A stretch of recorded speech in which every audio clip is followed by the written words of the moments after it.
I don't mean to judge, but I have seen a lot of egregious mistakes at this point, whether it's the people that I was mentoring or reflecting on things that I did or things that people I knew did that started their business. And this is what we want to avoid. I have 6 things to share with you today that I see a lot of new people doing that you want to avoid.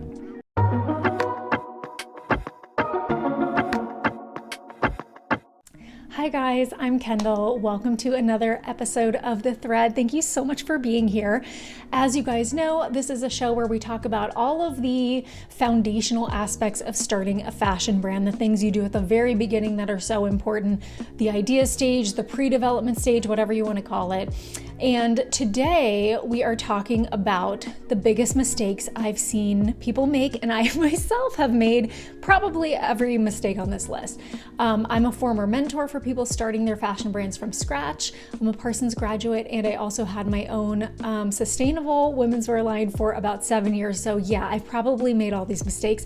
So that's why I'm here to share it with you guys, just to bring some awareness to what people often do and, things that can get you into hot water sometimes.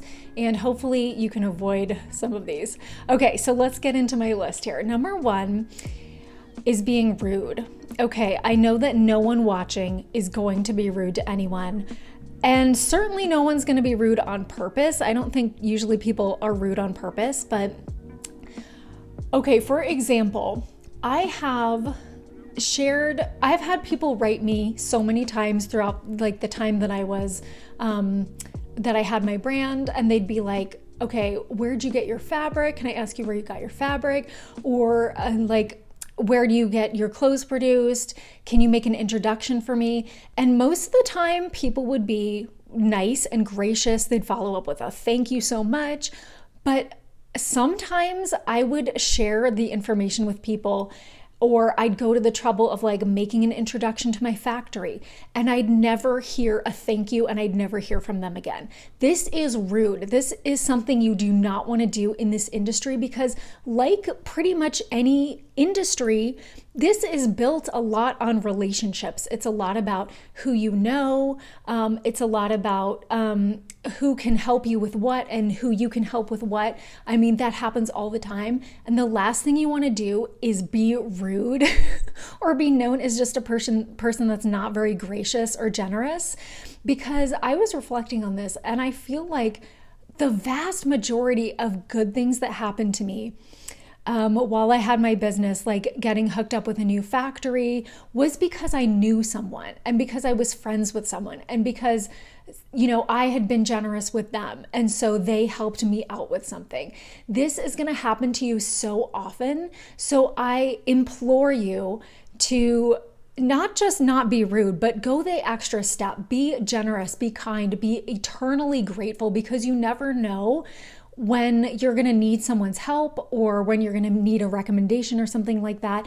So go that extra step and follow up with them. If you ask somebody, oh my God, be so grateful, because that person is probably saving you weeks or months of searching. When I tell people, okay, here's my factory, because you will never find it by Googling. I just saved you months of research, and I wouldn't hear from them. It's so upsetting. So take that extra few seconds that it takes to follow up with someone and be like, I am so grateful for your time. Thank you so much. I really appreciate it. And then you'll have a relationship with them that may come in handy later. Okay. Number 2, rushing into things, which always results in cutting corners or not seeing a red flag or something like that. So whenever I would interview people, starting the program that I mentored for several years, let's say I was interviewing them in the spring, and I'd be like, well, when do you ideally want to launch your brand? And they'd be like, this fall. That's what they'd always say. I had to break it to them. You might launch next fall if you really start working on it now, but you're not launching this fall. It takes way too long. People, and I did this myself, so that's why I'm very sympathetic to it.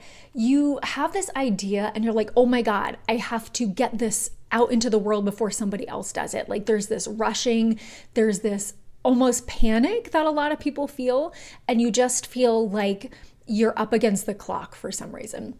Now I can tell you, after doing it for so long that there's actually no rush. You don't have to, nobody's going to probably take your idea unless you're doing something that is very, very of the moment, like a trend that is going to pass quickly.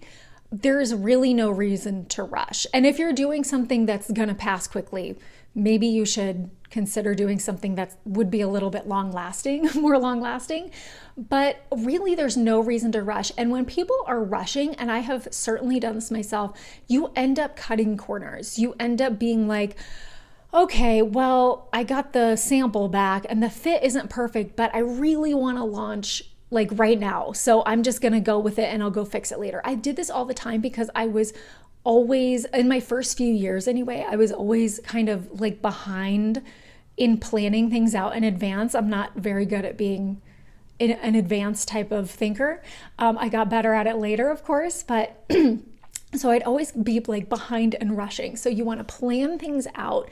You want to do something that doesn't require you to rush and get it out the door this second.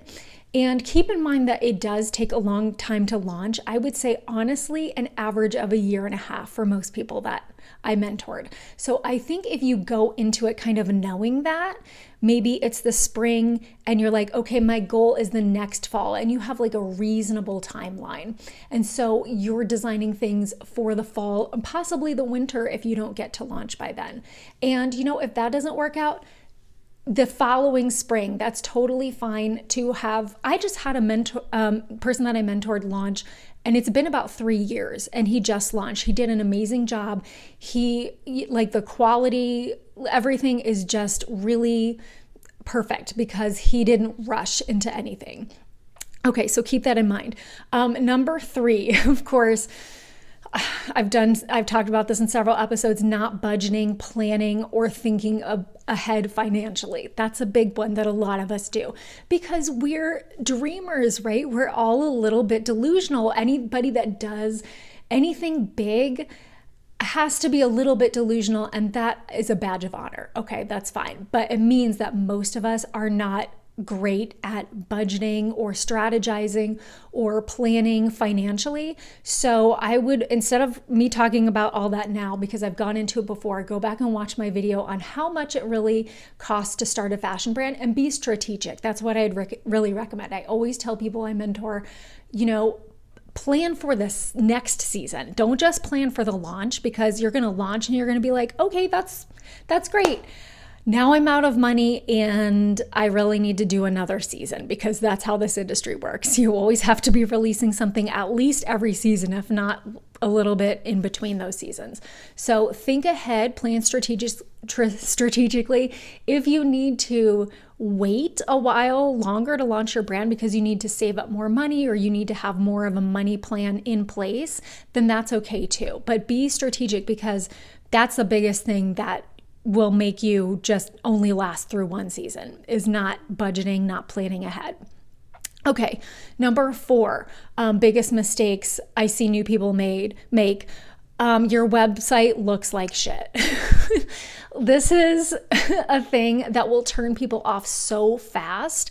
And I think it took me a little while to realize this. I'm like, when I first launched, my website looked okay, but it wasn't anything to write home about. And now I really see the importance of having a really amazing online presence in general. So not just your website, but your whole social media, and I've seen people that I've mentored or have been in the program who aren't good at that sort of thing. And then maybe they hire somebody they didn't really vet, and then there's typos on the page. It doesn't look good. And it's like future customers will make a split-second decision on whether or not they like you.